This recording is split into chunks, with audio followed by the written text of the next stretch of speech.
սրա տակ աշխարհաքաղաքականություն չփնտրի։ Շնորհակալություն։ Հաջորդ հարցի համար Նարեկ Բաբայան, համեցեք։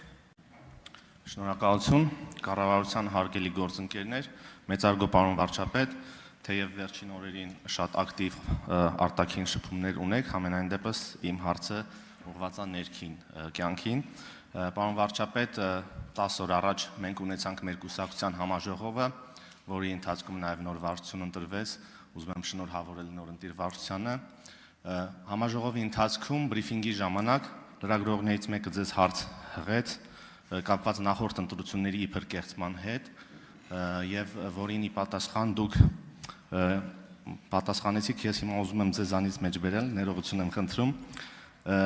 դուք ԿՊ-ի ընտրությունների մասին եք խոսում, իսկ այդ որ կուսակցությունն է, որ ընտրությունն է լինում, այդ հարցը պիտի տաք, որ կուսակցությունն է, որ դուք տեսնում եք, որ վարչության կազմը նախապես որոշված չի, տենց բան եղել է ընդհանրապես մեր երկրի պատմության մեջ, տենց բան կա,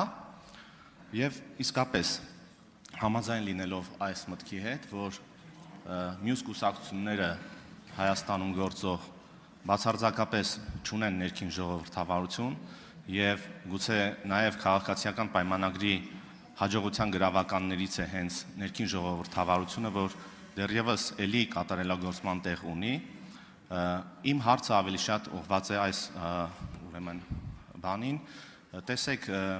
մյուս կուսակցությունները, որ չունեն այդ ներքին ժողովրդավարությունը, մենք որպես կառավարող ուժ, որպես երկրի զարգացման թիվ 1 պատասխանատու այսօր, արդյոք պետք է նաև ջանքեր գործադրենք, որպեսզի նաև մյուս կուսակցությունների դեպքում, այսինքն առհասարակ քաղաքական դաշտը առողջանա եւ լինի ներքին ժողովրդավարություն, արդյոք պետք է նման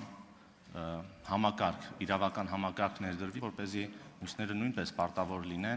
լինել ներքին ժողովրդավար։ Շնորհակալություն։ Նիկոլ Փաշինյան, Հայաստանի Հանրապետության վարչապետ կպատասխանի հարցին, խնդրեմ։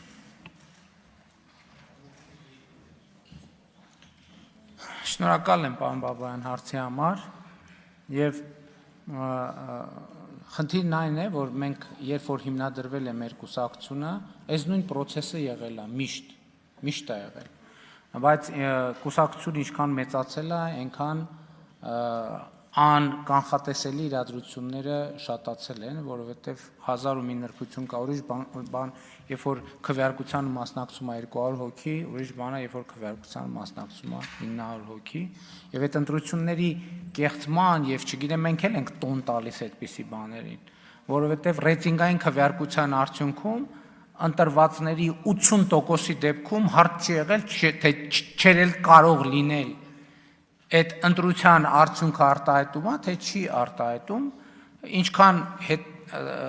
ձայները մոտենում են իրար, այդքան հարցեր կարան առաջանան եւ դա զարգացում է։ Ես ձեզ ավելին ասեմ, ես չգիտեմ նկատվեց թե չէ, բայց օրինակ նախկինում ոնց էր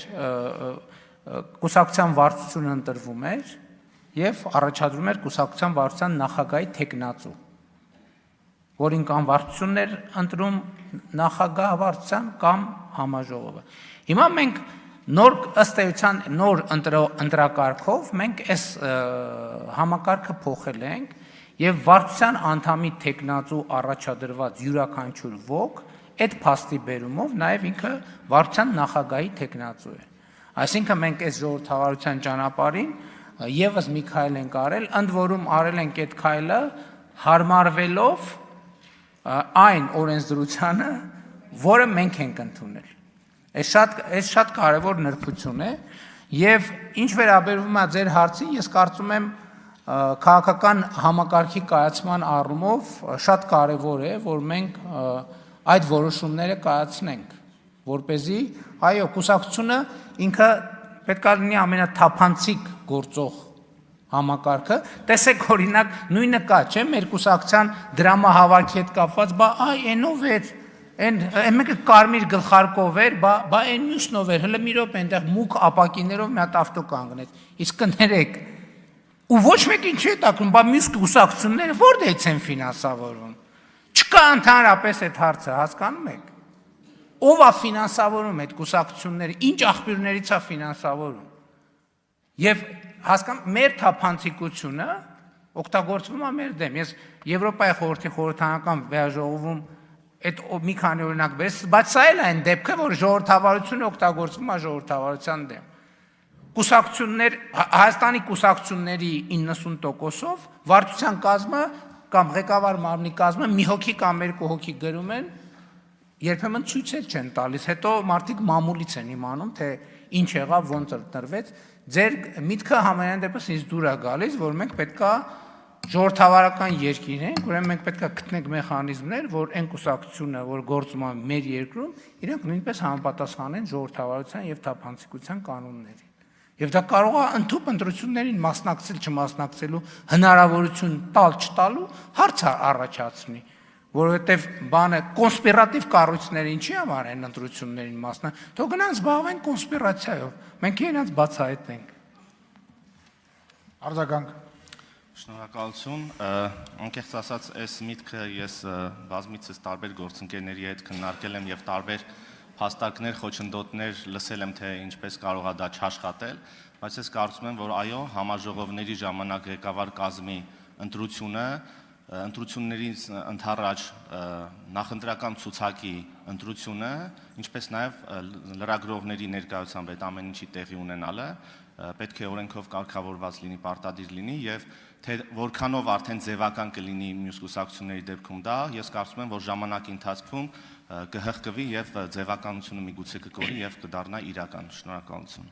Այստեղ ես կարծում եմ, որ մենք էլի սերտ պետքա խորհրդակցենք Եվրոպայի խորհրդի, Վենետիկի հանձնաժողովի եւ փորձենք լավագույն պրակտիկաներ աշխարհում գոյություն ունեցող բերել, կամ եթե չկան մեր պրակտիկաները կիսենք, տեսնենք թե լավագույն պրակտիկաների դիտանկյունից դա ինչպես է երևում, բայց ես դա կարծում եմ, ինչ որ դուք ասում եք, ինքը բավականին հասունացած հարց է, որովհետև էլի եմ ասում, բոլորն ասում են, ԿՊ-ի ընտրություններում այն քվեաթերթիկը տեսակ ինչ էր նկարած այդ քվեաթերթիկների վրա, ու ամիսներով հանրությունը քննարկում է սոցիալական ցանցերը, թե այն ԿՊ-ի քվեաթերթիկի վրա տեսակ ինչ էր նկարած, ոչ մեկ չի հարցնում, բա մի րոպե այս երկրում ուրիշ կուսակցություն չկա, բայց իրենց քվեաթերթիկներն ուր է, մի հատ տեսնենք, իրենց քվեաթերթիկի վրա ինչ որ բան իրանք ընդհանրապես ունեն քվեաթերթիկ, թե չունեն։ Հենց այս ամբողջ խնդիրը, որ մյուսները քվեաթերթիկ չունենել։ Հասունացած թեմա է, կարծում եմ Արդարադատության նախարարությունը, խորհրդարանական գործընկերները Եվրոպայի խորհրդի հետ աշխատեն եւ տեսնենք, թե ինչ լուծումներ կարող ենք ունենալ։ Շնորհակալ եմ։ Մարինա Ղազարյան, համեցեք։ Շնորհակալ եմ։ Բարև ձեզ կառավարության հարգելի գործընկերներ։ Հարցս ուղղում եմ ԿԳՄՍ նախարար Տիկին Ժանա Անդրեասյանին։ Տիկին Անդրեասյան